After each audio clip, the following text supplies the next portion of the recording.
આત્મા શું ને જીન શું? તો કે જે કંઈ છે તે જીન ભગવાન છે. જીન કોણ છે? તો કે અવધિ જીન, મન પર્યવ જીન. એમ નહીં, આપણે જે કહ્યું છે તે સંપૂર્ણ જીન છે. કે વિજ્ઞાન પ્રક્રિયા પછી જે જીન દશા છે તે, તો કે રાગ દ્વેષને જેણે સંપૂર્ણ જીત્યા છે તે જીન. કોણે જીત્યા છે? આત્માએ જીત્યા છે, બીજું તો કંઈ છે નહીં. તો જે કંઈ છે તે આત્મા છે, અને જીન ભગવંત એટલે બીજું કંઈ નથી, આત્મા છે. અને જ્યારે આત્મા કહીએ ત્યારે શુદ્ધાત્મા કહીએ ત્યારે સંપૂર્ણ શુદ્ધાત્મા તો સહયોગી જીન છે તે છે. સિદ્ધાત્મા છે, પણ સિદ્ધાત્મા આપણી પાસે આવી શકતા નથી, આપણે ત્યાં જઈ શકતા નથી. એટલે એ આપણને પરમ ઉપકારી નથી. પરમ ઉપકારી કોણ છે? તો કે સહયોગી જીન છે, દેહધારી પરમાત્મા છે, અર્યંત પરમાત્મા છે, કેવલી પરમાત્મા છે, સાક્ષાત દેહધારી પરમાત્મા છે તે છે.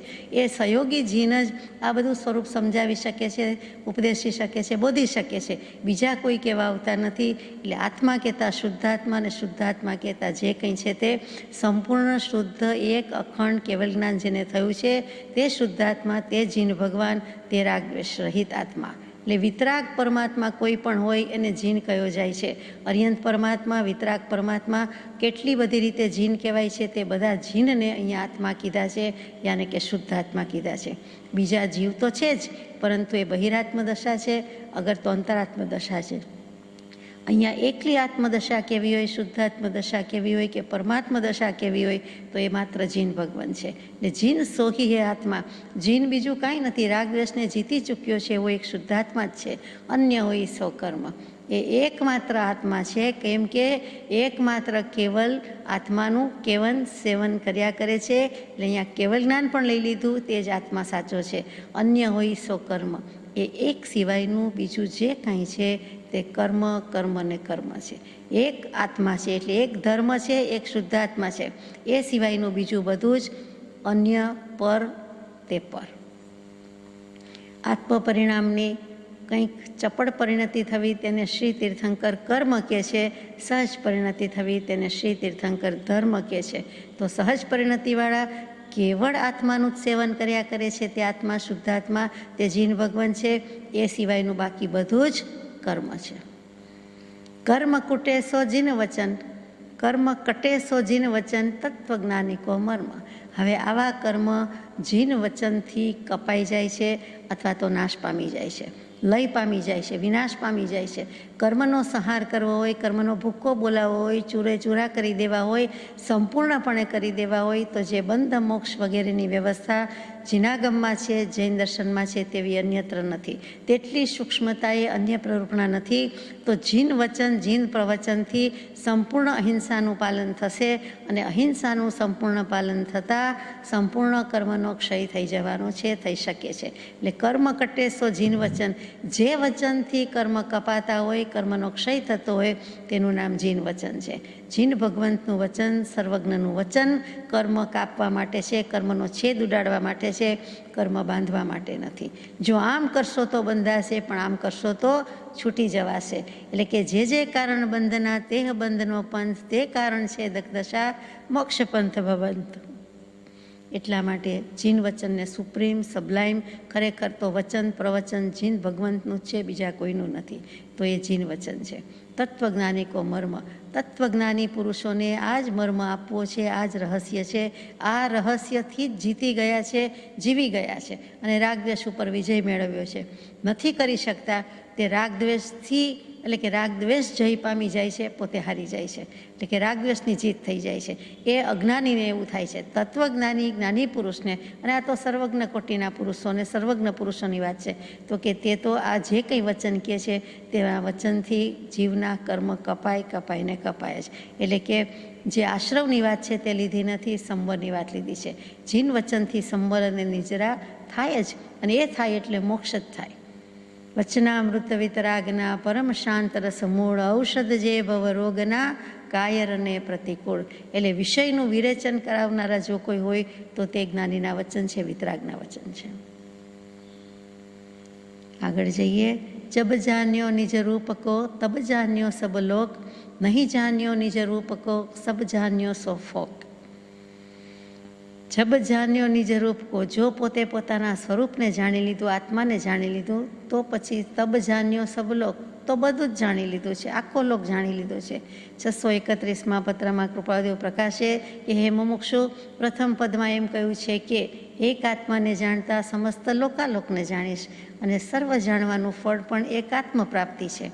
માટે આત્માથી જુદા એવા બીજા ભાવો જાણવાની વારંવારની ઈચ્છાથી તું નિવર્ત અને એક નિજ સ્વરૂપને વિશે દૃષ્ટિ દે કે જે દૃષ્ટિથી સમસ્ત સૃષ્ટિ જ્ઞેયપણે તારે વિશે દેખાશે. અહીંયા શું કહ્યું તો કે આત્માથી બીજા એવા ભાવો, આગલી કડીમાં કહ્યું કે આત્મા સિવાયનું જે કંઈ છે બીજું તે કર્મ છે. તો આત્મા સિવાયના, આત્મભાવ સિવાયના જે કંઈ ભાવ છે, દેહભાવ, સંસારી ભાવ, વિભાવ, એ બધા જ કર્મ સમાન છે. અને કર્મ હોવાથી ત્યાં દૃષ્ટિ દેવાની નથી. એ ભાવો અને ભાવો જાણવાની વારંવારની ઈચ્છા જીવને તરત જ બીજા વિષયમાં, બીજા ભાવમાં જતા વાર લાગતી નથી. ઘણીવાર તો એક વિષય ઉપર પણ કેન્દ્રિત હોતા નથી. માનો કે કોઈ વાત કરે છે તો પણ ત્યાંમાં ધ્યાન હોતું નથી, પરંતુ તરત જ મનથી અને વચનથી પણ બીજા વિષયમાં જાય છે, બીજાને પણ ઉપયોગ લઈ જાય છે. આ આપણી વારંવારની ઈચ્છા છે. આગલા જ પદમાં ગઈકાલે આવ્યું, હે ઈચ્છા દુઃખ મૂલ, જબ ઈચ્છા કા નાશ તબ મીટે અનાદિ ભૂલ. ત્યાં ઈચ્છા કઈ છે, કયો લોભ છે તો કે વસ્તુ વિષય જાણ કરવાનો, અથવા જે જાણ્યું છે તે કહી દેવાનો, બતાવી દેવાનો, તે લોભ જીવને જાગે છે કે હું જાણું છું, સમજું છું, મારે પણ કંઈક કહેવું છે, મારું પણ મંતવ્ય છે, અભિપ્રાય છે, મને સાંભળો, અને તરત જ બીજા વિષયમાં અથવા તેને તે વિષયમાં આપણે લાંબુ કરીએ છીએ. તો એ પણ ઈચ્છા છે, એ લોભનો જ પર્યાય છે, અને ઈચ્છાનો નાશ કરવાની વાત આવી ગઈ છે.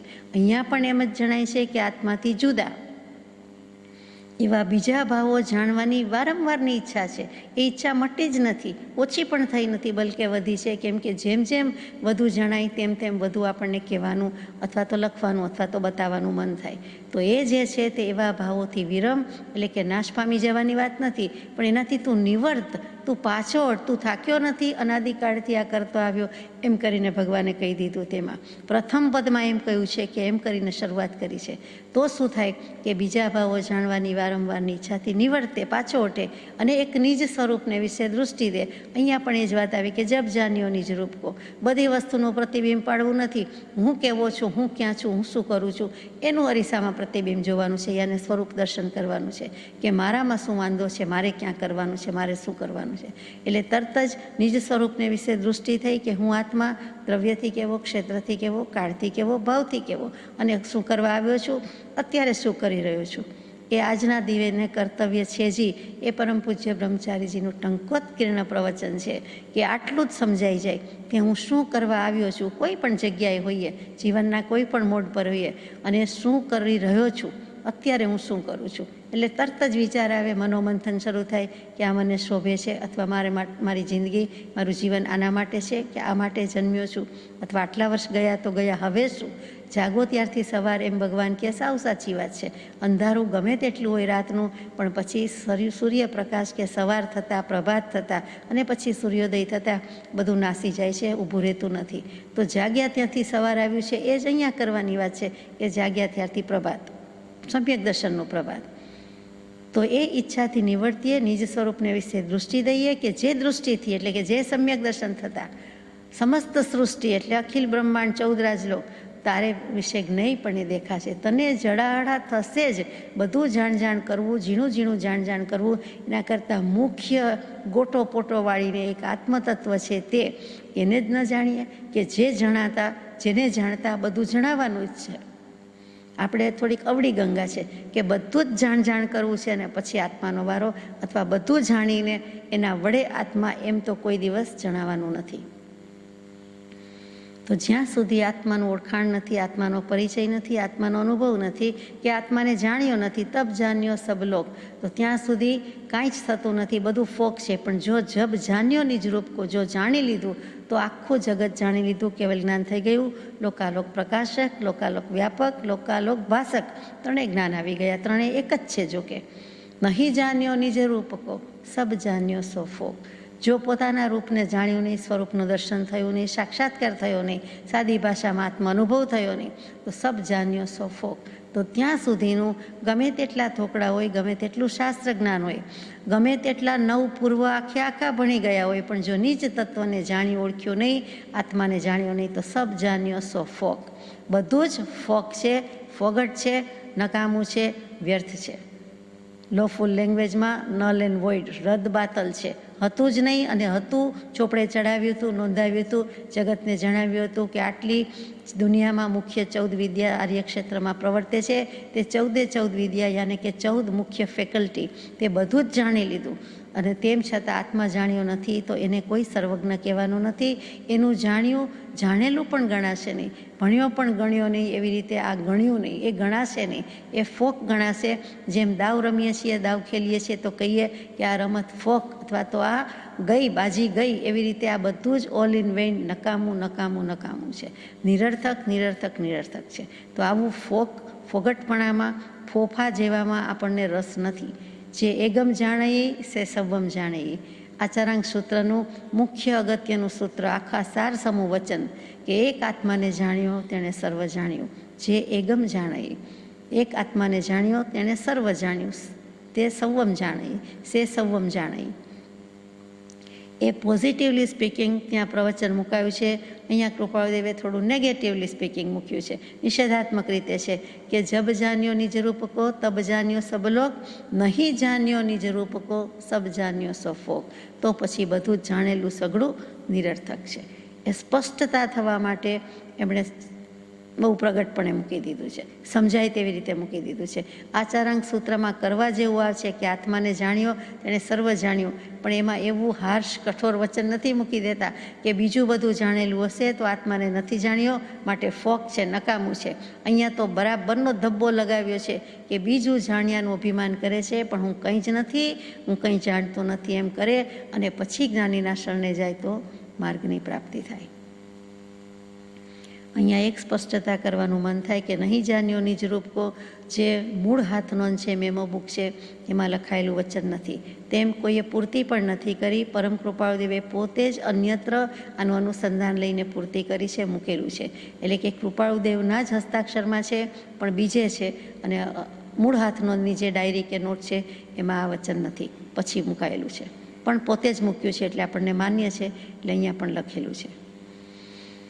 આગળ જઈએ. એ ही दिशा की मूढ़ता है नहीं जिन पे भाव, जिनसे भाव बिनु कबू नहीं छूटत दुखदाव. કૃપાદેવને બહુ જ લાગી આવ્યું છે. આત્માનુભવની દશા તો છે જ, આશ્રવ સંવર રૂપે થાય છે એટલે એનો આનંદ છે, અદ્ભુત દશા છે, પરંતુ લાગી પણ એટલું જ આવ્યું છે, નિષ્કારણ કરુણાશીલ સ્વભાવ છે. એટલે કે એહી દિશા કી મૂળતાએ, જીવો દિશા મૂળ રહેવા ઈચ્છે છે ત્યાં ઉપાય પ્રવર્તી શકે નહીં. જીવને કઈ દિશામાં જવું છે એની જ જ્ઞાન નથી, એની જ ભાન નથી. એનું જ્ઞાન ભાન નહીં હોવાથી મૂઢ કહી દીધા, મૂરખ કહી દીધા. દિશા મૂઢ રહેવા ઈચ્છે છે એટલે ક્યાં જવું છે જ ખબર નથી. બે દિશા છે કે કઈ દિશા છે, સવડી અવડી છે. આમ કરીશ તો સંસાર પરિભ્રમણની દિશા છે, આમ કરીશ તો મોક્ષની દિશા છે. આ ઉર્ધ્વગમન છે, આ અધોગમન છે, એવી ખબર જ પડતી નથી. એ જ દિશા કી મૂળતા હૈ નહીં જીન પે ભાવ.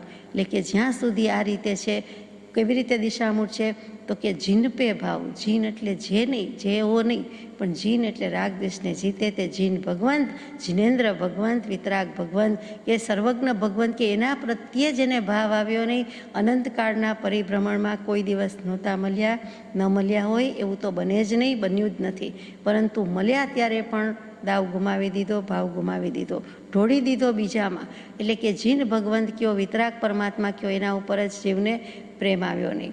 અથવા તો મહાત્મા પ્રત્યે જીવને મોહ ન થયો, એ પણ કૃપાળુદેવે એક જગ્યાએ પુકાર કર્યો છે કે બધું જ કર્યું, જીવે બધે જ મોહ નાખ્યો, વેરી દીધો, સ્નેહ કરી દીધો. એને મહાત્મા યાને સત્પુરુષ પ્રત્યે કે પરમાત્મા પ્રત્યે જ પ્રેમ ના આવ્યો.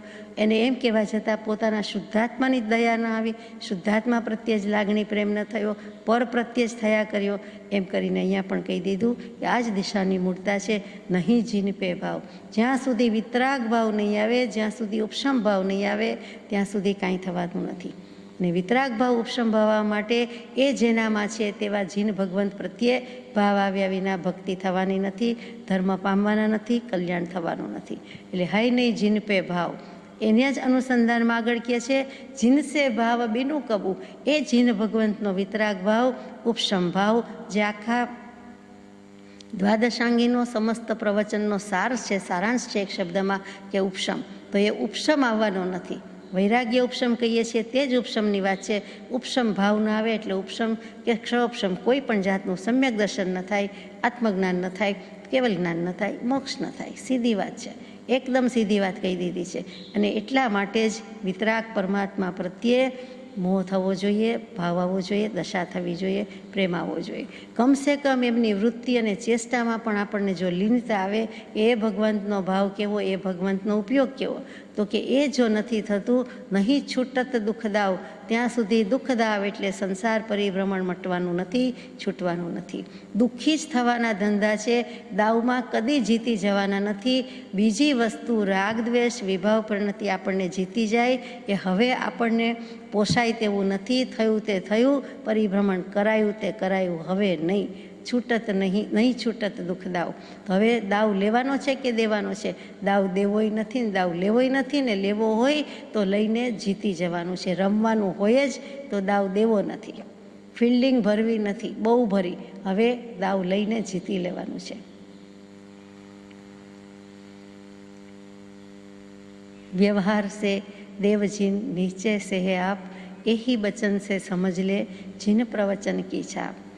તો પછી 4 શરણા કીધા છે ને, 4 માંગલિક, 4 ઉત્તમ, 4 શરણા, એ તો છે જ. તો કે વ્યવહારથી છે. વ્યવહાર છે એટલે વ્યવહાર એટલે વ્યવહાર. આપણે જે કહીએ છીએ તે નિશ્ચય અને વ્યવહાર. અર્યંતે શરણમ પવજ્જામી, સિદ્ધે શરણમ પવજ્જામી, સાહુ શરણમ પવજ્જામી, કેવલી પનત્તમ ધમ્મમ શરણમ પવજ્જામી. આ 4 શરણા છે. અર્યંતનું, સિદ્ધનું, કેવલી ભગવંતનું, કેવલી પ્રરૂપિત, તત્વય અને ધર્મનું શરણું છે. એમાં સતદેવ, સદગુરુ, સદ્ધર્મ ત્રણેય શરણા આવી ગયા. તો એ વ્યવહારથી છે. વ્યવહારથી જીન ભગવંત દેવ જ છે, દેવાધિદેવ છે. અને કોને દેવ કહીએ છીએ? તો કે દિવ્યતા હોવાથી દેવ કહીએ છીએ. તો દરેકનો આત્મા એમ જોવા જાવ તો શુદ્ધ છે, અને એમ જોવા જાવ તો રમ્ય, ભવ્ય અને દિવ્ય જ છે.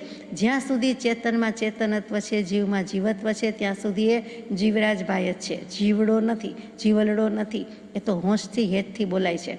પણ સ્વરૂપાનંદમાં રમણ કરે તે સાચો દેવ. વિષયાનંદ નહીં, તૃષ્ણાનો આનંદ નહીં, કામભોગનો આનંદ નહીં, પણ કયો? સંસારનો આનંદ નહીં, પણ સ્વરૂપ રમણતામાં, એટલે કે આત્મ સ્વરૂપમાં રમણ કરે છે, એમાં જ રમ્યા કરે છે, તે દેવ છે. તો જીન ભગવંત એ જ તો કરે છે. સમય સમયે પોતાના આત્મ સ્વરૂપમાં જ છે, પોતાની મસ્તીમાં જ છે. એને બધેથી હાથ પગને આંખ ઢાળી દીધી છે, નયન ઢાળી દીધા, હાથ બંધ કરી દીધા, પગ વાળી દીધા. એટલે કાયોત્સર્ગ મુદ્રા જે જોઈએ છીએ તે. એમને કંઈ સૃષ્ટિ પ્રત્યે, સંસાર પ્રત્યે લક્ષ જરાય નથી. કરુણાનો જરો છે, કરુણાનો સાગર છે, પણ એનો લક્ષ જરાય નથી. એવા વ્યવહારથી જીન ભગવંત દેવ છે, જીનેન્દ્ર દેવ છે. પણ નિશ્ચયથી આપ નિહચે છે એટલે નિશ્ચયથી હે આપ. પોતે જ પોતાનો દેવ, પોતે જ પોતાનો ગુરુ, પોતે જ પોતાનો ધર્મ. અનન્ય શરણના આશ્રયદાતા, પરમ કૃપાળુ પ્રગટ સદા. અનન્ય શરણનો આશ્રય અપાવે છે, આપે છે, કરાવે છે એ સદગુરુ. અનન્ય શરણ શું છે? ચોખ્ખું જ કહી દે છે સદગુરુ ભગવંત કે તાને તારું શરણ છે, મારી પાસે તો કાંઈ નથી, મારે કાંઈ જોઈતુંય નથી, મારે કાંઈ આપવાનુંય નથી. જે છે તે તારું જ છે, તારી પાસે જ છે, તારે જ પ્રગટાવવાનું છે, અને તે જ ભાન, બીજું કાંઈ નથી. આટલું જ ભાન કરાવે છે તે ગુરુ ભગવંતને, દેવ ભગવંતને. બધાને આપણે નમસ્કાર કરીએ છીએ. એહી વચન સે સમજ લે જીંદ પ્રવચન કી છાપ. આટલા જ વચનથી શું સમજી જા કે જીંદ પ્રવચન કેટલું નિર્દોષ છે, નિરવધ્ય છે, નિષ્પાપ છે, અને નિર્વિકાર છે, અને સાથે સાથે નિરાગી છે. નિરાગી પુરુષોએ બોધેલું જીન વચન છે. માટે એમાં નિરાગીતા, પરમ હિતસ્વિતા, જગત હિતસ્વિતા બધા જ ગુણ હોવાના. અને છેલ્લો સૌથી અગત્યનો પૂર્વાપર અવિરુદ્ધતા. ક્યાંય આગળ પાછળ અવિરોધ જેવું જ હશે, ક્યારેય વિરોધાભાસ નહીં આવે. જેમ કહ્યું હશે તેમ જ હશે, બધાને અનુકૂળ આવે એવું હશે, અને વિરોધ નહીં થાય એવું હશે. કોઈને દ્વેષ બુદ્ધિ નહીં થાય. બધાની દયા ખાધી છે. સૂક્ષ્મમાં સૂક્ષ્મ નિગોદના જીવોની પણ દયા ખાધેલી છે. તો એ જીન પ્રવચન છે, એટલું કરુણાસભર છે, અને અહિંસાનું નીતરતું વચન છે, જીન પ્રવચન છે. અને જીન પ્રવચન કી છાપ, અહીંયા છાપ લગાવ્યું છે. છાપ શબ્દ મજાનો છે, હિન્દીમાં, રાજસ્થાનીમાં બધામાં વપરાતો હશે એ શબ્દ. આપણે છાપનો અર્થ બહુ નાનો કરી નાખ્યો છે. જીન પ્રવચન કી છાપ એટલે જીન પ્રવચન કેટલું ઉદાર છે, વિશાળ છે, મહત્વનું છે, મહાત્મ્યવંતું છે, પ્રભાવશાળી છે, એ આટલામાં સમજી જશે કે એને બીજો કોઈ સ્વાર્થ ન હોય. એ જીન દર્શન છે. કે વ્યવહારથી શરણું છે પણ નિશ્ચયથી તો તારી પાસે જ તારું શરણું છે. એટલે સતદેવ, સદગુરુ, સદ્ધર્મ ત્રણેય તત્વ એક જ તત્વમાં સમાય છે અને તે સદગુરુ પદ મેં સમાત હે અર્હંતાદિ પદ સર્વ તાતય સદગુરુ ચરણકુ ઉપાસો તજી ગર્વ. એટલે સદગુરુ સાચા તો દેવ અને ધર્મ સાચા જોવાના, સદગુરુમાં ભૂલ તો સરવાળો ખોટો જ ખોટો. અહીંયા જીન પ્રવચનનું કૃપાળુદેવે ઘણું મહાત્મ્ય ગાઈ દીધું છે. આપણે તો ટૂંકમાં જ લઈએ છીએ કે એની વિશાળતા જુઓ કે જેમાં 6 દર્શન સમાય છે, સર્વ દર્શન સમાય છે. એનું મહાત્મ્ય તો કે સર્વે દર્શન પોતપોતાનું કરતે નિજ સંભાળ, પોતપોતાનું સ્થાન સંભાળીને રહ્યા છે અને એનું સ્થાન સંભાળીને રહેવા દીધા છે વિતરાગ દર્શને. અને એનું મહાત્મ્ય છે કે બીજા જીવનું સૂક્ષ્મમાં સૂક્ષ્મ જીવનું સંપૂર્ણપણે કલ્યાણ થાય એવી જ રક્ષા છે. એટલા જીવોની રક્ષા કરતું બીજા કોઈ દર્શનમાં વાત નથી, નિરૂપણ નથી કે પ્રરૂપણ નથી. એ જીન પ્રવચન ઉપર ઘણો ભાર આપ્યો છે. એટલે કે સત્શ્રુતનો મહિમા ગાતા ગાતા છેલ્લે અહીંયા પણ હાથનોંધમાં પણ એ જ આવ્યું. એહી નહીં હે કલ્પના, એહી નહીં વિભંગ, જબ જાગેંગે આત્મા તબ લાગેંગે રંગ. આ કોઈ કલ્પના નથી. કલ્પના અને સત્ય બે વસ્તુ વિરોધાભાસી મૂકી છે. એટલે કે આ સત્ય છે એમ કહેવાની બદલે લખે છે એહી નહીં હે કલ્પના. એટલે આ કલ્પના નથી, અસત્ય નથી, આ સત્ય વસ્તુ છે, નેકેડ ટ્રુથ છે, એસ્ટાબ્લિશ્ડ ફેક્ટ છે, નગ્ન સત્ય છે. કયું? એહી નહીં વિભંગ. આ મિથ્યા જ્ઞાન નથી, આ અજ્ઞાન નથી. વિભંગનો અર્થ કર્યો છે. અને જબ જાગેંગે આત્મા તબ લાગેંગે રંગ. આ એક સનાતન સત્ય છે, નગ્ન સત્ય છે કે જે કોઈ પુરુષાર્થ કરશે, જબ જાગેંગે આત્મા જાગૃતિ લાવશે, જાગૃત થશે, પુરુષાર્થ કરશે. જો ઈચ્છો પરમાર્થ તો કરો સત્ય પુરુષાર્થ તબ લાગેંગે રંગ. શેનો રંગ લાગશે? આપણે ઉપયોગ તો રંજાયમાન કરવાનો નથી, રંજિત થવાનું નથી, અસંગ થવાનું છે. તો રંગ કયો લગાડવાનો છે? તો કે બીજાથી સંસારના સંગથી અસંગ થવાનું છે, પરંતુ પરમાર્થનો મોક્ષનો રંગ લગાડવાનો છે, પરમપદનો રંગ લગાડવાનો છે, સતનો રંગ લગાડવાનો છે. એટલે સતનો રંગ એટલે આત્માનો અસ્તિત્વનો સ્વભાવનો રંગ, અને એ જ ઇવેન્ચ્યુઅલી કે તરત જ તે જ ભવે પરમપદના રંગમાં મૂકી દેશે. એટલે કે પરમપદની પ્રાપ્તિ કરાવી દેશે. જો રંગમાં રંગાઈ જાશું તો રંગાઈ જાને તું રંગમાં. એ કયા રંગમાં? સતના રંગમાં, પરમપદના રંગમાં. પણ ક્યારે? તો કે જબ જાગેંગે આત્મા તબ લાગેંગે રંગ. કોઈ કાંઈ કરી દેવાનું નથી. એક દ્રવ્ય બીજા દ્રવ્યને કાંઈ કરી શકતું નથી, પરંતુ નિમિત્ત વિના કંઈ થતું પણ નથી અને એકલું નિમિત્ત કંઈ કરી શકતું પણ નથી. આ જ વસ્તુ સ્પષ્ટ થાય છે કે ઉપાદાન ગમે તેટલું બળવાન હોય, ઉપાદાન બલવત્તર જ જોશે, ઉપાદાન મુખ્ય કયું, પરંતુ એને સદગુરુ કે સતદેવના નિમિત્ત વિના કંઈ થવાનું પણ નથી. એકલું ઉપાદાન તો ક્યારે નહોતું, આપણી પાસે છે જ, આત્મા તો છે જ, સ્વરૂપ સ્વભાવ તો છે જ, પણ ભાનમાં નથી આવતું. તો કે ત્યાં નિમિત્તની મહાત્મ્યતા બરાબર બતાવી છે, મહાત્મ્ય બતાવ્યું છે. અને એકલું નિમિત્ત પણ શું કરે? એકલા સદગુરુ શું કરે? એકલા સત્પુરુષ શું કરે? એકલા સતદેવ શું કરે?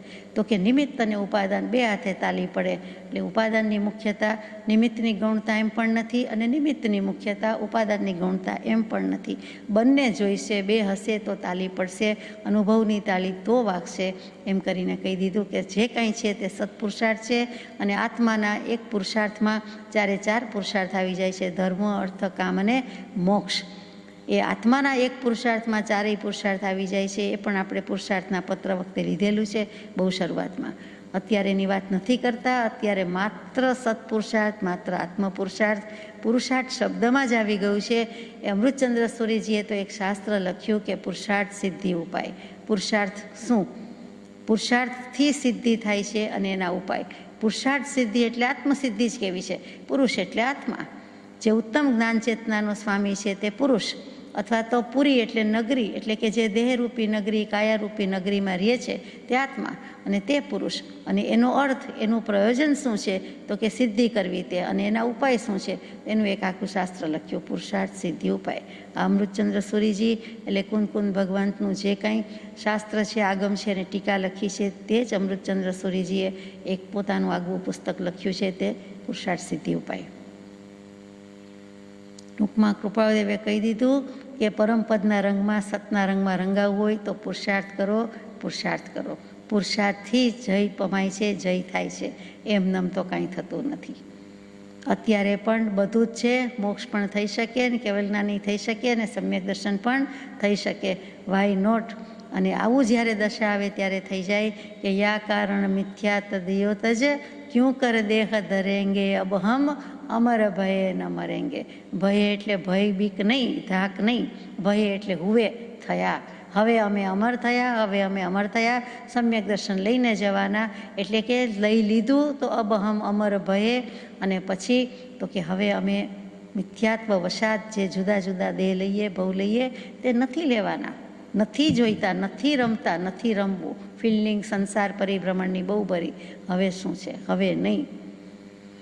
પ્રભુશ્રીજીના બોધમાં આવે કે હવે તારું શું છે? કૃપાળુદેવે પ્રભુશ્રીજીને કહ્યું. પ્રભુશ્રીજી આપણને કહે કે હવે શું છે? તમારે પાછળ પડ્યા છો. તો પ્રભુશ્રીજી આપણને કહે કે હવે તમારે શું જોઈએ છે? શું છે? એક આત્મા બેઠો હોય તે બીજું જુએ. એમ કરીને વારંવાર બુજાવ્યા છે. અહીંયા આ સુંદર મજાનું પદ છે, પૂરું થાય છે. ત્યાર પછીની હાથનો આંક છે 15. એમાં એક જ શબ્દ લખ્યો છે, અનુભવ. પૂરી થઈ ગઈ હાથનો. અનુભવ થઈ ગયો છે એમ સાબિત કરવું છે, પણ અનુભવ તો ક્યારનો થઈ ગયો છે. આત્માનુભવ એમાં વિશિષ્ટ પ્રકારના અનુભવ થતા હોય, ઉત્તરોત્તર સંયમની શ્રેણી અને અધ્યવસાય વધતા જતા હોય. પછીનો કોઈક એવો અનુભવ છે જે લખવા ધાર્યું છે પણ આગળ લખી શક્યા નથી, અથવા આત્મ અનુભવની વાત કેટલીક લખી શકાય એમ કરીને લખ્યું નથી. અને જ્ઞાનધારા પછી જે ઉઘડતી હોય અને ટુ ઇટ્સ ફુલ્લેસ્ટ પૂર્ણપણે જે થઈ જાય તે આપણે કેવલ જ્ઞાન કહીએ, એવો કોઈ અનુભવ એમ પણ હોઈ શકે, પણ કાંઈ જ લખ્યું નથી એટલે આપણે કોઈ તર્ક વિકલ્પ કરતા નથી. પરંતુ કંઈક આગળ આત્મ અનુભવ, જળ ચેતનનો વિવેક તો ક્યારનો હોય, દ્રવ્યથી અનુભવ થયો હોય એ લખવું હોય, અથવા તો કેવલ જ્ઞાનની કોઈ વાત લખવી હોય કે ગમે તે લખવું હોય, એ તેમણે અહીંયા પાને ચડાવી નથી અથવા આપણને મળી શક્યું નથી. એટલે અનુભવને આપણે પણ અત્યારે આ શબ્દ અનુભવ જ રાખીએ છીએ. અને અનુભવ શબ્દનો અર્થ શું છે આમ જોવા જઈએ તો કે કોઈ પણ પૂર્વે કોઈ પણ વસ્તુ ચાખી હોય અથવા વસ્તુ જોઈ હોય અને આપણે યાદ કરીએ કે આ વસ્તુ તે દિવસે જેવી ચાખી છે, બની હતી કે બનાવી હતી કે જમ્યા હતા, આરોગ્યા હતા, એવી નથી. અથવા એનો અનુભવ કે એ સ્વાદનો અનુભવ હજુ પણ આપણી સ્મૃતિમાં છે, એટલે કે સ્ટોરેજમાં, મેમરીમાં સચવાયેલું છે એ અનુભવ છે. એ જે એક ચાખવાની વસ્તુનો છે, સ્વાદનો છે, તો કે આત્માનો અનુભવ સ્ટોરેજમાં નથી કે ક્યાંય મેમરીમાં નથી, તો કે કર્યો જ ન હોય તો હોય ક્યાંથી? કાંઈ વાંધો નહીં. પણ જેમ બીજી વસ્તુ આપણને છે, યાદ છે, એવી જ રીતે અનુભવ પોતાનું અસ્તિત્વ તો અનાદિકાળથી છે જ. આપણે જડ નથી થયા, આપણે આત્મા થયા છીએ, ચેતન થયા છીએ. તો પોતાનું જે અસ્તિત્વ છે એને સંભાળવાનું છે. પોતે થયા કરે છે, સમય સમયે પર્યાય પલટાયા કરે છે. નિત્ય હોવા છતાં આત્મા દ્રવ્ય નિત્ય છે, પર્યાય પલટાય છે.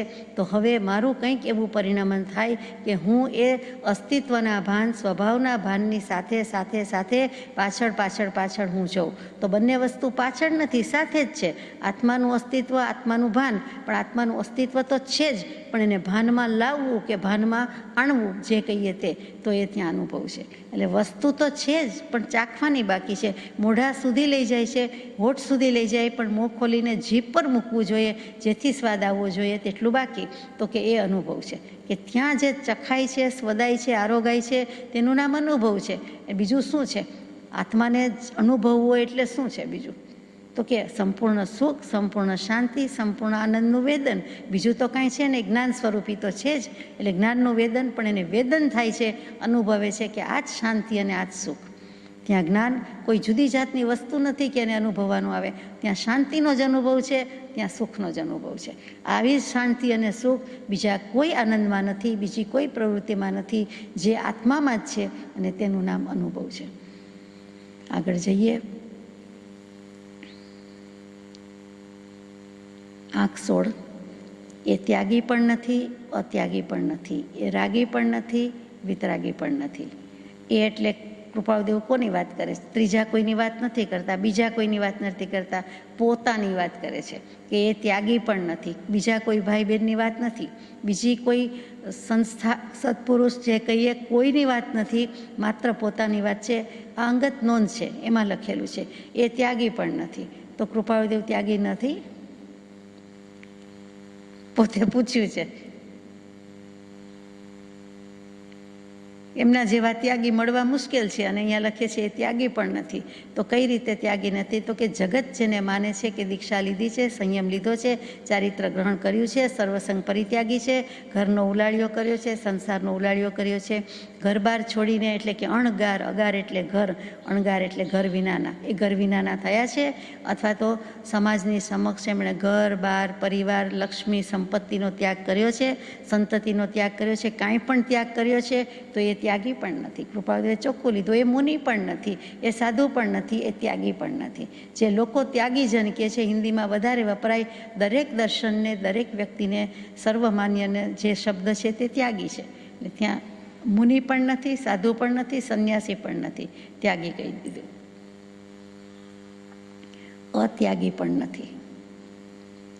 તો ત્યાગ નથી એમ કહી શકાય, માનવાય તૈયાર નથી. આત્મ પરિણામનો અન્ય પદાર્થથી તાદાત્મ્ય અધ્યાસ નિવર્તવો તેને શ્રી જૈન ત્યાગ કહે છે. 568માં શ્રી કલમે લખાયેલા વચનો કે આને ત્યાગ કહેવાય, કે આત્મ પરિણામનો અન્ય પદાર્થથી તાદાત્મ્ય અધ્યાસ છે જ નહીં. જે જીવ જુએ છે ને ભૂલે છે, દેખત ભૂલી છે, એ તો કૃપાળુદેવને છે નહીં. જે વિચારની વાત છે એમાં પણ છે નહીં. મનથી, વચનથી, કાયાથી આત્માના પરિણામ જ્યારે આત્માકારતા ભજતા હોય, એને બીજા અન્ય પદાર્થનો લક્ષ્ય ન હોય, દુનિયા જ બદલાઈ ગઈ હોય, ડોળાઈ ગઈ હોય, સંસાર નિરાકારતાને પામ્યો હોય, પોતાનો આ ભવ પણ માન્ય ન હોય, પોતાનો આ રોલ પણ માન્ય ન હોય, એ પુરુષને શું ત્યાગવાનું? લેવા દેવાની કડાકડથી નિવૃત્ત થયા છીએ એમ પોતે લખે છે. કંઈ ગ્રહણ કર્યું હોય તો હવે મૂકીએ ને, ગ્રહણ કરેલું બધું આપી દઈએ છીએ, નવું ગ્રહણ કરતા નથી, નવા કર્મ બાંધતા નથી, જૂના સ્ટોકમાંથી ખલાસ થાય છે, નિર્જરાવી દઈએ છીએ, તો હવે શું રહ્યું? તો કે એ ત્યાગ એમના જેવો તો કોઈનો નથી. તો કે અત્યાગી પણ નથી એમ કેવી રીતે કહેવાય? નથી જ કહી શકાતું, ત્યાગી જ છે. એટલે પોતે જ લખી દીધું છે એટલે સારું છે. તો કે એમનો તાદાત્મ્ય અધ્યાસ તો જરાય નથી, પણ ત્યાગને ત્યાગ જ છે.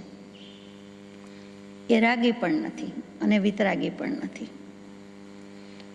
રાગી નથી એમ લખ્યું, તો પછી એનો અર્થ એમ કે નિરાગી વિતરાગી છે, પણ આગળ કે છે નથી, તો રાગી પણ નથી. કેવી રીતે? તો કે જે આવી રીતે ત્યાગમાં રહેતા હોય એને રાગ હોય. એને કોના પ્રત્યે રાગ હોય? રાગ એટલે રાગાદિક ભાવ બુદ્ધિ એ, અને રાગ એટલે ઉપયોગ રંજિત થાય છે તે. તેનું નામ રંજ ધાતુ ઉપરથી આવ્યો રાગ શબ્દ, એના પરથી રંગ શબ્દ આવ્યો, એના પરથી રંગ રાગ આવ્યો. તો કે એમનો ઉપયોગ કોઈથી રંજિત થતો જ નથી, એટલે એ રાગી હોવાની શક્યતા જ નથી, રાગી નથી. એમને કોઈ પ્રત્યે રાગ નથી. માતુશ્રીને કહે છે કે દુનિયા આખી એક જરાક વારમાં આટલો રાગ કરતી હશે એટલો અમે અમારા પત્નીશ્રી પ્રત્યે આખા જન્મમાં કર્યો નથી, સંસારમાં કર્યો નથી. કોઈ પ્રત્યે રાગ રાખ્યો નથી, કોઈ પ્રત્યે દ્વેષ કર્યો નથી. તો રાગ દ્વેષ રહિત તો ક્યારનાય છે. નહીં રાગનો ને દ્વેષનો લવલેશ આત્મપ્રદેશમાં, એમ અંબાલાલભાઈએ તો એમને અંજલિ પણ આપી દીધી છે, એમની હયાતીમાં આપી દીધેલી છે. એ દેહધારી વેશમાં ધર્માત્મા જ છે, ધર્મમૂર્તિ છે, પરમાત્મા જ છે. એટલે આ હોય જ નહીં. મહાજ્ઞાની, જ્ઞાની, તત્વજ્ઞાની જે કયો તે છે, તેવા કૃપાળુદેવ રાગી તો હોઈ શકે જ નહીં ને. પોતે લખ્યું એટલે આપણને ગમે. વિતરાગી પણ નથી.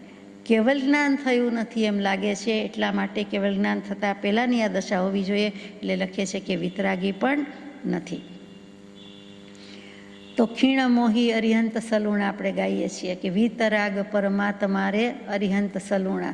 પછી જેમ જેમ વિતરાગનું નામ લઈએ, ધર્મનું કરીએ, તેમ તેમ કર્મ ધ્રુજી જાય છે. તો કર્મ તો એમનાથી ક્યારનાય ધ્રુજી ગયા છે, તો વિતરાગી પણ નથી. તો કે આ જ્યારે હાથનોંધમાં લખ્યું હશે ત્યારે પોતાને પોતાની દશા વિતરાગી લાગી નથી એમ મનાય છે, એમ સમજાય છે.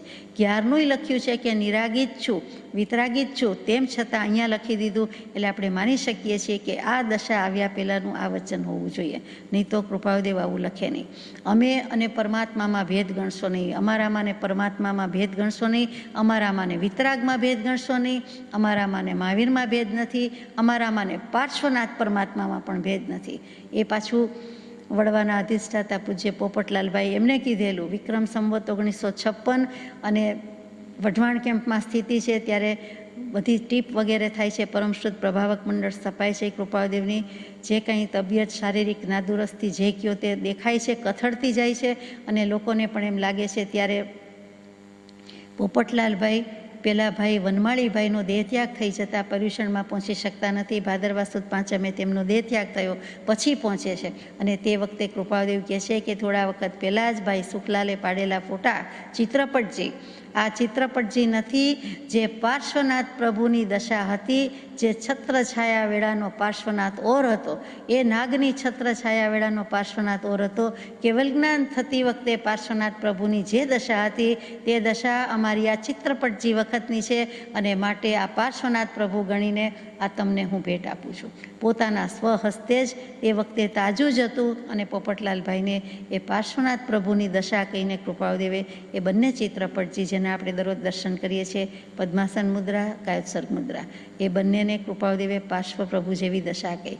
એમાં પાર્શ્વ પ્રભુ શું કામ? બધા તીર્થંકર દેવ સરખા, તો કે એને વિષમ પરિસ્થિતિમાં દુષ્મકાળના નિમિત્ત વખતે જે દશા હોવી જોઈએ, જે પુરુષો વિલક્ષણ સાનંદાશ્ચર્ય વૃત્તિથી 913મા પત્ર મુજબ વધારે વિષમતામાં વધારે કામ કાઢી જાય છે, એમ અમે પણ કામ કાઢી નાખ્યું છે એમ સાબિત થાય. કૃપાળદેવની વાત કરીએ તો કે બરાબર તે વખતે એમને કહેવાનું થાય છે કે એવી દશા છે, શરીર ભલે ને જે થતું હોય તે 44 રતલ હોય કે 45 રતલ હોય, 140માંથી 44-45 રતલ એટલે વિચાર કરવા જેવી વાત છે, વિચાર ન થઈ શકે તેવી વાત છે. પણ આ તો જેમણે નજરે નિહાળ્યું છે એમણે નોંધેલું છે. અને તે વખતે એમણે એમ કહીને આપ્યું છે. પ્રભુશ્રીજીને કહ્યું ત્યારે અમારામાં વિતરાગમાં ભેદ ગણશો નહીં. અમદાવાદથી છેલ્લી વિદાય છે ત્યારે પણ કહે છે કે અમારામાં પરમાત્મામાં ભેદ ગણશો નહીં. જે ભેદ છે તે માત્ર પહેરણનો છે. આ બાંડિયું પહેર્યું છે, આ વેશ છે, એનો ફરક છે, બીજો કોઈ નથી. મહાવીરનો વેશ નથી, નિર્ગ્રંથનો વેશ નથી. દશા નિર્ગ્રંથની છે, પરમાત્માની છે. આગળ હાથનોંધમાં આવવું જોઈએ કે વૈશ્ય વેશે અને નિર્ગ્રંથ ભાવે વસતા કોટી કોટી વિચાર થયા કરે છે. વેશ વણિકનો છે, વ્યવસાયનો છે, વેપારીનો છે, બધું જ છે. વાણિયા થયા છીએ, પણ નિર્ગ્રંથ ભાવે તો કે સાચા અર્થમાં વાણી ઈયા, એટલે કે વાણી અમારી પરાવાણી છે. હવે વૈખરી નથી, મધ્યમાય નથી, હૃદયમાંથી નીકળતી, પશ્યંતી આત્મામાંથી નીકળતી ને દિવ્ય ધ્વનિની દેશના હોય તેવી વાણી છે. એટલે ત્યાં આપણે આમ પણ કહી શકીએ કે સાચા વાણિયા છે. અને સ્વાર્થ, અંગત સ્વાર્થ, પરમાર્થ સાધી લીધો છે, માટે પણ સાચા વાણિયા છે. અને નિર્ગ્રંથ ભાવ છે, નિર્ગ્રંથની દશા છે. એવી રીતે વસતા અમને કોટી કોટી વિચાર થયા કરે છે. એ વચન આવશે ત્યારે વધારે વિચારીશું. અહીંયા તો આટલું જ કે આવી દશા છે. અને તો પણ અહીં લખી દીધું કે વિતરાગી પણ નથી, તો રાગી પણ નથી. જેમ યાદ રાખજો કે રાગી પણ નથી ને વિતરાગી પણ નથી. એ ઊભા પણ ન રહ્યા અને ચાલવા પણ ન માંડ્યા. તો શું કહેવું, શું માનવું? કંઈક એવું વચન આવે, કંઈક એવો ઠપકો આવે, કંઈક એવું સાંભળવાનું આવે, વખાણ આવે, અથવા તો નિંદા હોય કે વંદન હોય, અને પછી એમ કહીએ કે તે વ્યક્તિ ઊભી પણ ન રહી અને ચાલી પણ નહીં. તો શું કહેવું એને? એટલે કે જ્યાં છે ત્યાં સ્થિતિ કરી, સ્થિર થયા. તો ઊભા તો રહ્યા જ કહેવાય ને. તેમ છતાં એક અલંકારિક ભાષામાં ઇલિટરેશન છે, એટલે એમ કહેવાય છે. સંસ્કૃત સાહિત્યમાં વધારે આવે, પણ બીજા સાહિત્યમાં પણ આવે, અધ્યાત્મમાં પણ આવે કે નસા યયૌ નસા તસ્થૌ, એટલે ઊભી પણ નથી ને ગઈ પણ નથી, એ ગયા પણ નથી ને ઊભા પણ નથી. જ્યાં છે ત્યાં છે. આત્મા જેમ છે તેમ છે, જ્યાં છે ત્યાં છે. યથાતથ્ય સ્વરૂપ જેમ છે તેમ જોઈ લીધું, જાણી લીધું, અનુભવી લીધું, ત્યાં છે. તમારે રાગી કહેવા હોય તો રાગી કયો, વિતરાગી કહેવા હોય તો વિતરાગી કયો. આવું કંઈક સમજાય છે. પોતાનો ક્રમ નિશ્ચળ કરો, તેની ચો બાજુ નિવૃત્ત ભૂમિકા રાખો. પોતે પોતાને ઓર્ડર આપતા હોય, આદેશ આપતા હોય એવું છે. આપણને તો કંઈ આવી રીતે કહેતા પણ નથી. પોતાની નોંધ છે તો પોતે પોતાની સાથે વાત કરે છે કે પોતાનો ક્રમ નિશ્ચળ કરો. આપણને એટલું જ લાગવું પડે છે આ ક્રમ શું? નિશ્ચળ એટલે તો સ્થિર કરો, પણ ક્રમ કોને કહેવો? ક્રમના બહુ બધા અર્થ થાય. એટલે આપણે ક્રમ કોને કહીએ? એક અનુક્રમણિકા એટલે ઇન્ડેક્સ, વારાફરથી એક પછી એક 1 by 1 બધું આવતું હોય એને ક્રમ કહીએ. તો કે કોઈ પણ વાતમાં એક પછી એક આવે તેવી વસ્તુની સંકલના, એટલે ઇન્ડેક્સ કહીએ, સાંકળીઓ કહીએ તેમ. તો એ ક્રમ છે.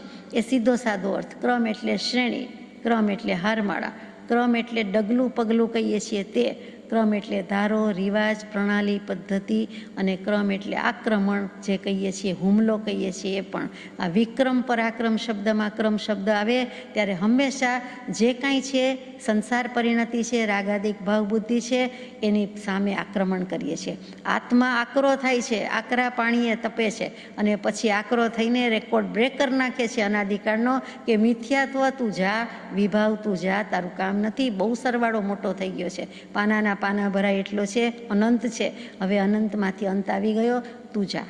એમ કરીને જે વિક્રમ પરાક્રમ સાધીએ છીએ તે આવ્યું. અહીંયા ક્રમ શું છે? એ જ ક્રમની વાત છે. તો કે એવી જ અદાથી લખ્યું છે કે પોતાનો ક્રમ નિશ્ચળ કરો. પોતે જે પકડ્યું છે, પોતે જે કાંઈ ડગલું ભર્યું છે, પગલું ભર્યું છે, અને પોતે જે પકડ્યું છે એટલે પકડ કરી છે, આત્મા પકડ્યો છે, તો કે એ મજબૂત રાખો, એ સ્થિર કરો. એટલે આપણે પણ કોઈ વસ્તુ પકડી હોય તો સરખી રીતે પકડવી હોય, પડી ન જાય તેવી રીતે પકડવી પડે.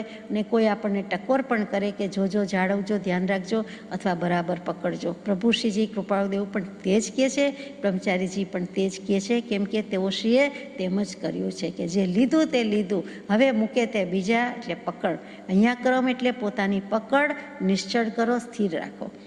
અહીંયા ક્રમ એટલે તૈયારી પણ કહેવાય કે પોતાની તત્પરતા સ્થિર રાખજો, અડગ રાખજો, ચાલુ જ રાખજો, જારી રાખજો. તેની ચો બાજુ નિવૃત્ત ભૂમિકા રાખો. એની ચારે બાજુ આસપાસ નિવૃત્ત જગ્યા રાખો, થોડીક સ્પેસ આપો. આ લિમિટલેસના ઉછાળા છે, આનંદના છે, આત્માના છે, તો એને જગ્યા જોશે. આ લિમિટેડ નથી, તો આત્માની શક્તિ ક્યાં જાય? તો કે જો આત્મામાં જ સમજીને સમાય તો બરોબર છે, મોક્ષે જાય તો બરોબર છે, આત્મભાવ મારીએ તો બરોબર, નહીં તો વિભાવ પણ નથી, છલકાઈ નહીં જાય. એટલે કે તેમાં ને તેમાં રહેવાનું છે. ચારે બાજુ નિવૃત્ત ભૂમિકા રાખો એટલે આપણે દરેક વસ્તુમાં કહીએ તેવું કે થોડીક જગ્યા છોડો, આજુબાજુ કાંઈક સ્પેસિંગ રાખો. આ સ્પેસિંગ નથી રાખતા એટલે દુનિયા આખી સળગે છે કે પ્રોબ્લેમ છે. એક બે વ્યક્તિ વાત કરતી હોય, એક વ્યક્તિનું પૂરું ન થાય ત્યાં બીજી વ્યક્તિ શરૂ કરે, બીજા જ કોઈક ભાવથી કે બીજી જ કોઈક મુદ્દો શરૂ કરે, તો આપણે તરત કહીએ કે ભાઈ વેઇટ, મારું હજી પૂરું નથી થયું, I am not done yet, I am not finished, અથવા તો મારી વાત ચાલુ છે, હું આ વાત કરું છું, આપ આ વાત કરો છો, ક્યાંય મેળ પડે નહીં. તો જે સ્પેસિંગનો પ્રોબ્લેમ છે, દરેક જગ્યાએ, દરેક ફિલ્ડમાં દરેક વ્યક્તિ મોરલેસ આ અનુભવી જ રહી છે. દુનિયાના કોઈ પણ ખૂણે જાઓ 5 ખંડમાં, પણ દરેક વ્યક્તિ કહેશે કે આ સ્પેસિંગનો પ્રોબ્લેમ મોટો છે. એટલે કે વચ્ચે જે ગેપ જવો જોઈએ, ધીરજ હોવી જોઈએ, એ નથી. એ જ વસ્તુ અહીંયા છે કે અહીંયા સ્પેસ, રૂમ, અવકાશ નથી. તો કૃપાળુદેવ કહે છે કે પોતાનો ક્રમ નિશ્ચળ કરો, પોતાની પકડ, પોતાની તૈયારી, પોતાને જે પગલું ભરવાનું છે તે, અને એની ચો બાજુ એટલે ચારે બાજુ આસપાસ નિવૃત્ત ભૂમિકા રાખો. નિવૃત્તિ હોય તો પ્રતિબંધ ઓછા થાય, ઓછા રહે. એવી જ રીતે ભૂમિકા રાખો એટલે એટલી જગ્યા રાખો, શાંતિ રાખો, અવકાશ રાખો. અહીંયા જગ્યા જ કેવું છે, આપણે જે કહીએ છીએ કે એના માટે રૂમ નથી, એના માટે અવકાશ નથી, રૂમ એન્ડ સ્પેસ, એ જ વસ્તુ અહીંયા ભૂમિકાનો અર્થ છે કે આજુબાજુ કંઈક ખુલ્લું રાખો તો શ્વાસ ખાવાનો, શ્વાસ મૂકવાનો આપણે કહીએ જગ્યા છે કે ટાઈમ મળે, કે કંઈક એવું છે તે ચો બાજુ નિવૃત્ત ભૂમિકા રાખો. કૃપાળુદેવને કેટલું મનોવિશ્લેષણ થયું છે, મનોમંથન નહીં, પણ આપણા વતી માનસ ચિકિત્સક કેવા મોટા છે કે મનોમન જાણે છે, મનોમય કોષ, મનોમય ભાવ જે કહીએ છીએ તે એ બધા જાણે છે. એટલે કે રેડ સાયકોલોજીસ્ટની અદાથી લખી દીધું છે કે આ પ્રોબ્લેમ છે, આ કરો, કે ચારે બાજુ નિવૃત્ત ભૂમિકા રાખો. આ દર્શન થાય છે તે કાં વૃથા જાય છે? કયું દર્શન છે? સમ્યક દર્શન છે, જૈન દર્શન છે, વિતરાગ દર્શન છે, તો કે આ ષટ દર્શન સમાય છે એવું દર્શન છે? કયું દર્શન છે તે કાં વૃથા જાય છે? હવે વૃથા શબ્દ આવ્યો, વૃથા કોને કહેવું? તો કે આ વૃથા એટલે સીધો સાધો અર્થ તો આ નિષ્ફળ જાય છે, ફોગટ જાય છે, વ્યર્થ જાય છે, નકામું જાય છે, નિરર્થક જાય છે, કે બીજાને દર્શન કરાવ્યા વિનાનું ચાલ્યું જાય છે. બીજાએ દર્શન કરી લેવા જોઈએ. આ કૃપાળુદેવથી, કૃપાળુદેવના વચનામૃત, મુદ્રા, સત્સમાગમ, વિતરાગ વાણી જે કયો તે, અને એનાથી બીજા બૂઝી જવા જોઈએ, બોધ પ્રતિબોધ પામીને ચાલ્યા જવા જોઈએ. સમય માત્રના અવકાશે પોતાનામાં રહેવું જોઈએ, પોતાના સ્વભાવમાં, સમાધિમાં. એની બદલે આ વૃથા કેમ જાય છે? એટલે કે બીજા દર્શન કર્યા વિનાના કેમ ચાલ્યા જાય છે? અનઆવશ્યક રૂપે કેમ થઈ ગયું છે? એટલે કે વૃથાનો અર્થ આપણે કરીએ છીએ કે બિનજરૂરી લાગે છે, તો કે એવું તો નથી, આ તો અનિવાર્ય છે, આવશ્યક છે. અને વૃથા જાય છે એટલે આળસપૂર્વક જાય છે. વૃથાનો શબ્દ એકનો અર્થ એ થાય કે આળસ સાથે જાય છે. આ દર્શન થાય છે, પોતાને તો ક્લિયર કટ થઈ ગયું છે, એ વૃથા કેમ જાય છે? કંઈ આળસ છે આમાં?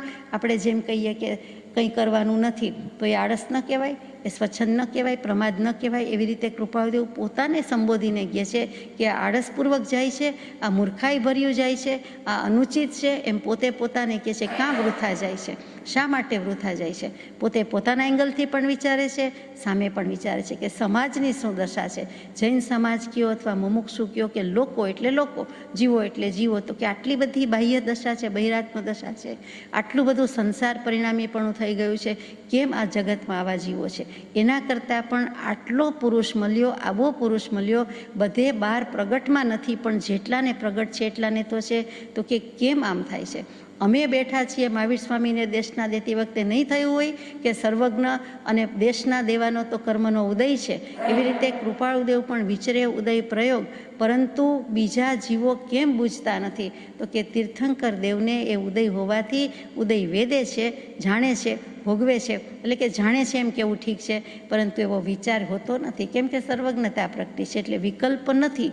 એટલે આ જે હાથનોંધ છે ત્યારે સર્વજ્ઞતા કદાચ નથી પ્રગટી એટલે પણ લખ્યું હોય.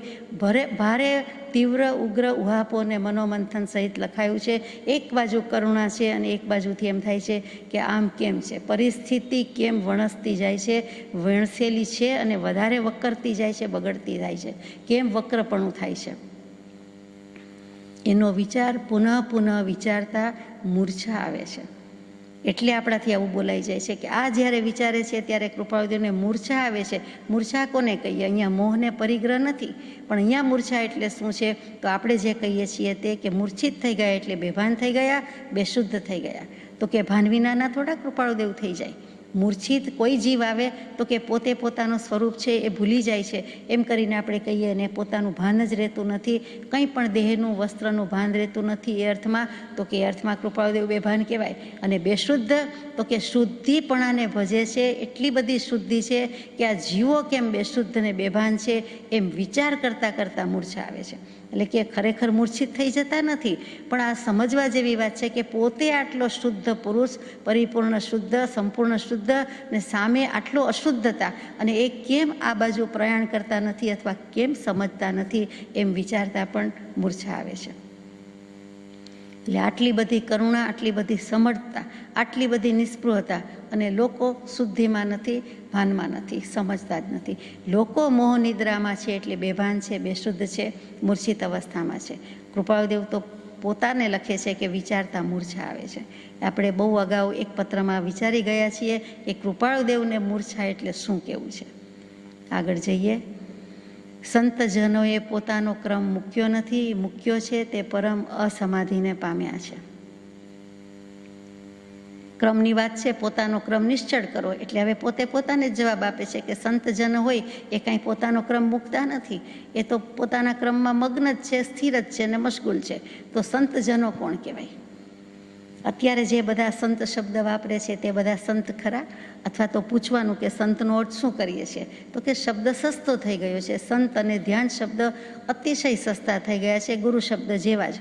પરંતુ સંતપણું બહુ દુર્લભ છે. એટલે કે સંત કોને કહેવાય? તો કે જેને સતનો સાક્ષાત્કાર છે, જેને સતનું ભાન છે, એ તો સંત કહેવાય જ, પણ સાથે સાથે શાંતિ પમાડે રે તેને તો સંત કહીએ. એટલે એ શાંતિ હોય જ એને, અને બીજાને શાંતિ પમાડે તો જ સંત કહેવાય. એ ખળભળાટ મચાવી મૂકે, એ રાગદ્વેષ ઊભા કરે તો સંત નથી. એટલે ત્યાં શાંતિ પમાડે તેને તો સંત કહીએ. સત્પુરુષના લક્ષણ કૃપાળુદેવે ઠામ ઠામ મૂક્યા છે, એ જ વસ્તુ સંતના લક્ષણ છે કે નિષ્દિન જેને આત્માનો ઉપયોગ છે, શાસ્ત્રમાં નથી કે કયામાં નથી, સાંભળ્યામાં નથી, છતાં અનુભવમાં આવે એવું જેમનું કથન છે, અને એટલી બધી સમર્થતા, એટલી બધી કોઈ પણ જાતની ઉન્મત્તતા નથી, તેમ છતાં સ્પૃહા રહિત છે, અને એને કોઈ જાતનું કાંઈ જ બીજું નથી, અપેક્ષા જ નથી. સર્વ પ્રકારની અપેક્ષાનો ત્યાગ કરીને નમસ્કાર કરીએ છીએ. એવા જે પુરાણ પુરુષ કહીએ, સત્પુરુષ કહીએ, આદિ પુરુષ કહીએ, એ બધા સત્પુરુષના લક્ષણ છે.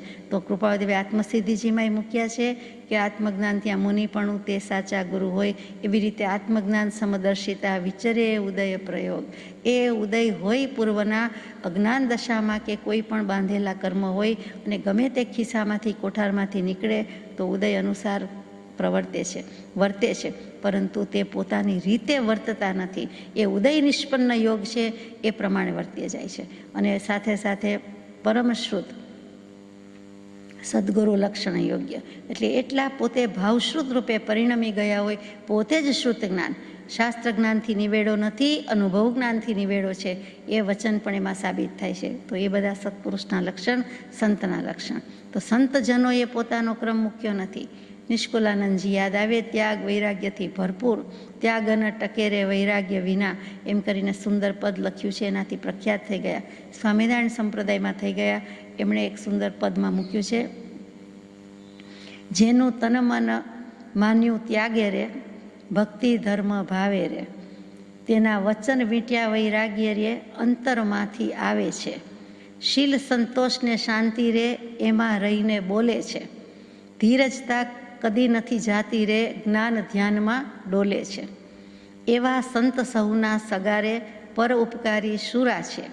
જેના દિલમાં નહીં કોઈ દગો રે, સત્ય વાતમાં શુરા છે.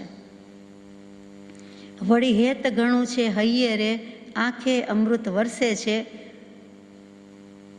કહે નિષ્કુળાનંદ શું કહીએ રે, એ જન જોઈ હરિ હરખાય છે. એટલે હરિ ભગવાન સંપૂર્ણ જે કોઈ છે તે એ બધા જ ભગવાન હરિ હરખે છે. હરિ સત્પુરુષ રાજી ક્યારે રહે, તો કે બીજો આવો સત્પુરુષ જુએ, આવા લક્ષણવાળો આત્મા જુએ તો રાજી થાય કે બરોબર છે, આમ જ હોય, વસ્તુ આમ જ છે, માર્ગ આમ જ છે, ક્રમ આમ જ છે, અને ક્રમ કહેતા પકડ આવી છે, ક્રમ કહેતા તત્પરતા પણ આવી જ છે. તો સંતજનોએ પોતાનો ક્રમ મૂક્યો નથી. શું કામ ક્રમ મૂકતા નથી? સંત પણ ટકાવે છે, તો કે સંત સિદ્ધને કહેવાયા, એમ કરીને કોઈએ લખ્યું છે કે કારણ કે જ્યારે મોઢું હસતું રાખવાનું મુશ્કેલ હતું ત્યારે તેમણે હસતું મુખ રાખ્યું છે. ધીરજ ધરવી મુશ્કેલ હતી ત્યારે એમણે ધૈર્ય રાખ્યું છે. મૌન રાખવાનું હતું ત્યારે એ બોલ્યા છે, અને બોલવાનું હતું ત્યારે તેમણે મૌન સેવ્યું છે. ત્યાં મૌન એટલે આત્માનું જાણપણું. અને કડવા થવાનું હતું ત્યારે મીઠાશ જાળવી છે. આટલું જ આ સાવ સરળ હતું અને હંમેશા સરળ રહેશે. ધન્ય છે તેમને કે જેને આદર કરતાં આવડ્યું છે પણ ઈર્ષા કરતાં આવડ્યું નથી, જેને અનુસરતા આવડ્યું છે પણ અનુકરણ કરતાં આવડ્યું નથી, જે પ્રશંસા કરી જાણે છે પણ ખુશામત કરતો નથી, જે આગેવાની કરી જાણે છે પણ કાવા દાવા કરતો નથી.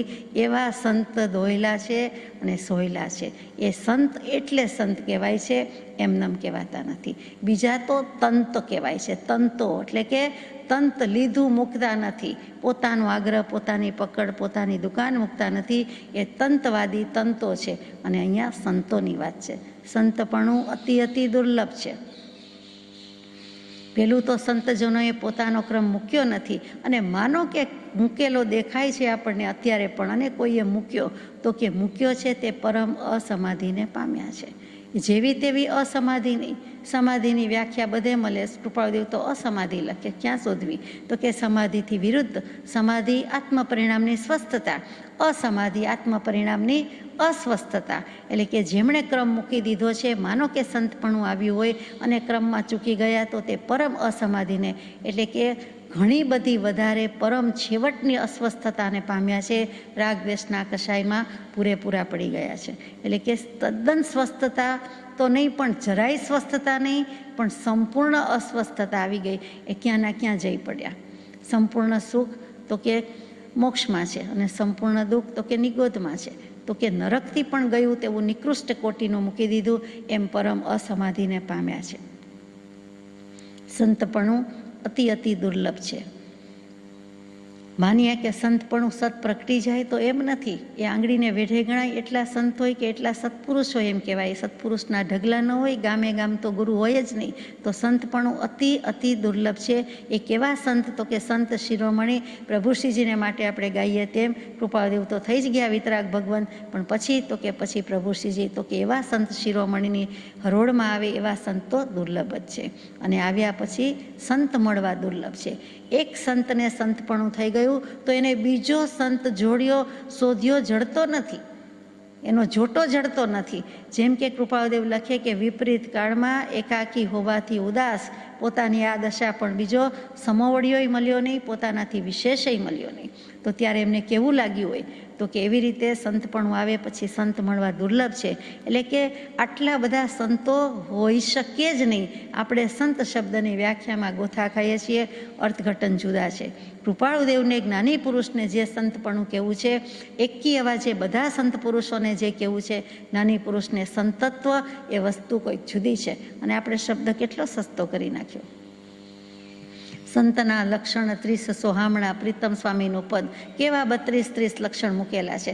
બહુ જ ઉત્તમ છે, અત્યારે આપણે લેતા નથી. તો એવા સંતની બદલે કૃપાદેવે તો હે પ્રભુના દોરામાં છેલ્લે ગવડાવી દીધું આપણને કે સદગુરુ સંત સ્વરૂપ તું જ એ દૃઢતા કરી દેજ. જો સદગુરુનું ભાન થયું તો સદગુરુને સંતમાં કોઈ ભેદ નથી. અને હે ભગવાન, હે પ્રભુ, તું સંપૂર્ણ હોય તો તારી પાસે પણ તારું સ્વરૂપ પણ એ જ છે. તારું સ્વરૂપ જે છે એ જ સદગુરુનું સ્વરૂપ છે અને એ જ સંતનું સ્વરૂપ છે. એ દૃઢતા કરી દેજ.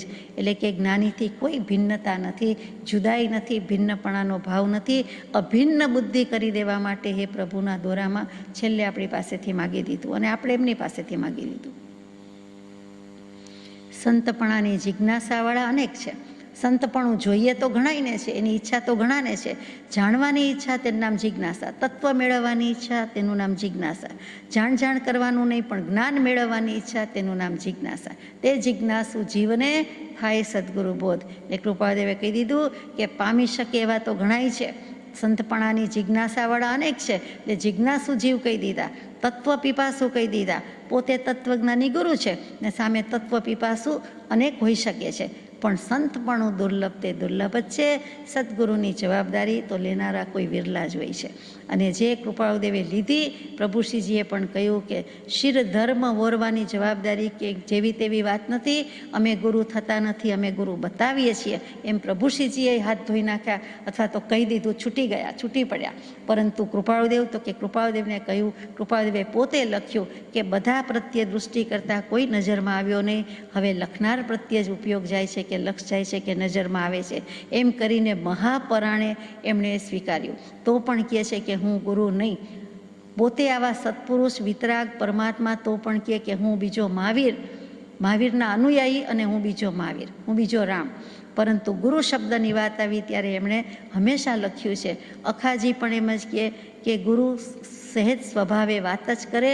ગુરુ જ્ઞાની ગુરુ ન થાય કે નો, કોઈનો ગુરુ થાય નહીં. એ સહજ સ્વભાવે જે વાત થતી હોય તે કરે કે લખે, પરંતુ ગુરુ થાય નહીં. તો અહીંયા જગત આખાના શિષ્ય થવાની દૃષ્ટિ જેણે વેદી નથી, એ સદગુરુ થવાને યોગ્ય નથી. એ પણ કૃપાળુદેવનું જ ટંકોત્કીર્ણ વચન. એવા દાસાનુદાસની સાઈન પણ એમણે એક વખત કરી છે, નથી કરી એમ નહીં કે અમે તો દાસનાય દાસ કે એનાય દાસ છીએ. એટલે કે દાસાનુદાસ બ્રહ્મચારીજી તો હંમેશ કરી, પ્રભુશ્રીજીએ દુષ્ટદાસી તરીકે કરી. કૃપાળુદેવને પણ એવું લાગ્યું. અને આવા પુરુષ પોતે દેવરૂપે થઈ ગયા, ભગવાન રૂપે થઈ ગયા, સર્વજ્ઞતા પ્રગટાવી. એમાં દેવગુરુ ધર્મ ત્રણે તત્વ આવી ગયા. તો એકલા ગુરુ થવાની વાત આવી જ ક્યાં? એ પણ સમજાય તેવી વાત છે. તો સંતપણું તો દુર્લભ તે દુર્લભ જ છે. આત્માની વાત સાંભળવા મળવી દુર્લભ છે. આત્માની વાત કરવામાં આટલો આનંદ આવે છે. આત્માની વાત ને પરિણતિ જે થાય છે એ પણ ઘણી સૂક્ષ્મ છે અને એ પણ દુર્લભ છે. તો પછી સંતપણું એટલે કે જેને આત્માની પરિણતિ થઈ ગઈ હોય એવો પરિણત આત્મા, એ તો દુર્લભ હોય જ ને, સવાલ જ નથી. આત્માની દુર્લભ અવસ્થા એ સહજ અવસ્થા છે. સહજ સ્વભાવનું ભાન એ પ્રમાણમાં દુર્લભ જ છે. કૃપાળુદેવે લખ્યું છે સત સરળ છે, સુગમ છે, સર્વત્ર તેની પ્રાપ્તિ હોય છે, શિરોમાન્ય છે. પરંતુ સાથે એમ પણ લખી દીધું કે સતને બતાવનાર સત જોઈએ. પ્રભુશ્રીજી પરના પત્રમાં લખી દીધું. તો એ સત હોવું જોઈએ, એટલે કે સતનું ભાન કરાવનાર હોવા જોઈએ. સદગુરુ તત્વની ખોટ છે, દુર્લભ જ છે. આગળ જઈએ. હાથનોંધ 17, પ્રકાશ ભુવન. પ્રકાશ ભુવન. ભુવન એટલે શું? તો કે ભુવન એટલે જગત, ભુવન એટલે લોક. એમાં બધું કહી દીધું કે આ પ્રકાશની દુનિયા છે, પ્રકાશનું લોક છે. 14 રાજલોક નહીં, 7 રાજલોક નહીં, ત્રિલોક નહીં, ત્રિભુવન નહીં, પ્રકાશ ભુવન. એટલે કે જ્યાં જ્ઞાન ને જ્ઞાન જ છે, જ્ઞાન જ દેખાય છે, જ્ઞાન જ જડાહડા થાય છે અને જ્ઞાનનું જ જગત છે, જ્ઞાનનું જ લોક છે, તેવું પ્રકાશ ભુવન. જ્ઞાનનો જ પ્રકાશ હોય. ખચિત તે સત્ય છે, એમ જ સ્થિતિ છે, તમે આ ભણી વળો. આ ચોક્કસ વાત આમ જ છે, ખચિત દીર્ઘય છે, જરૂર આમ જ છે, અવશ્ય તેમ જ છે, તે સત્ય છે એટલે કે અનુભવ સત્ય છે, એમ જ સ્થિતિ છે, અમને જે અનુભવ થયો તે સાચો છે, એમાં જ અમારી સ્થિતિ છે, તમે આ ભણી વળો. એટલે કે આ પ્રત્યે આવો. વિશેષ પછી લઈશું આપણે. રાજચંદ્ર સ્વરૂપે મેં ભાવના ભવનાશિની असंग संगतिर्यत्र परमात्मा प्रकाशिनी. સજાત્મ સ્વરૂપ પરમ ગુરુ.